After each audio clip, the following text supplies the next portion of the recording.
Imagine being forced to live in a tiny room with strangers or simply by yourself. I am sure that does not sound ideal for most of us, but unfortunately, that is how many animals live in zoos or in aquariums across the world. And that is why zoos and aquariums should be either banned or turned into sanctuaries. The first reason being is animal welfare. Animal welfare is the emotional and physical state of the animal while they're in captivity. Animals in captivity are put into rooms or enclosures that are thousands of times smaller than they would be in the wildlife. This affects their emotional state and their physical state. As an example, an orca whale in the ocean swim up to 100 miles a day. There are no walls in the ocean, so they can roam freely for as long as they want. However, as most of us have heard, in SeaWorld, these animals are kept in tanks that are too small for them. This makes the animal become depressed, stressed, physically out of shape. Another example are elephants. Elephants also roam for thousands of miles in herds in the wild. But in zoos, they're kept sometimes alone or with an elephant that is not of the same herd. And this, again, affects them emotionally, makes them stress. And another effect because of all this is their life expectancy gets cut almost in half. Orca whales and elephants in the wild live to be up to 70 to 80 years old.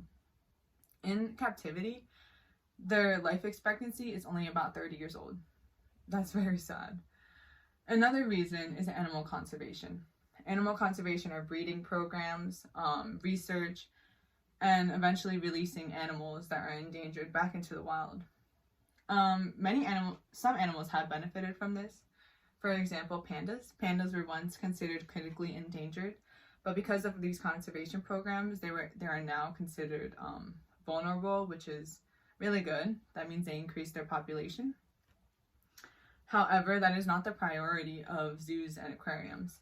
As it turns out, only about 18% of the animals in zoos and aquariums are endangered and need these programs. Another reason is that the money that zoos and aquariums make or profit from these animals do not go towards these programs. They go towards building more enclosures that are not good enough for these animals.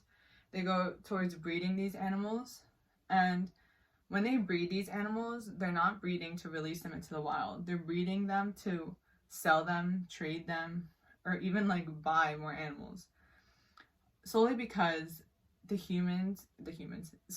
people only want to see baby animals. That is why many animals are bred, so they can sell the babies.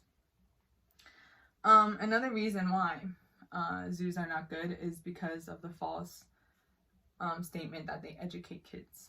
As it turns out, there is a study shown that only about 30% of the kids that go to zoos have a positive educational outcome. However, the other 70% do not. It has no effect on them whatsoever. So the sole purpose of zoos and aquariums are for entertainment and not for helping the animals and bringing them back into the wild. So how can we help these animals? What are things we can do or things we can change for these animals? The first one is turning them into sanctuaries. Sanctuaries are in a way similar to zoos, but they have big differences. The first being the space in which the animals are in. In sanctuaries, animals have about 15 to 20 times more space than they do in zoos.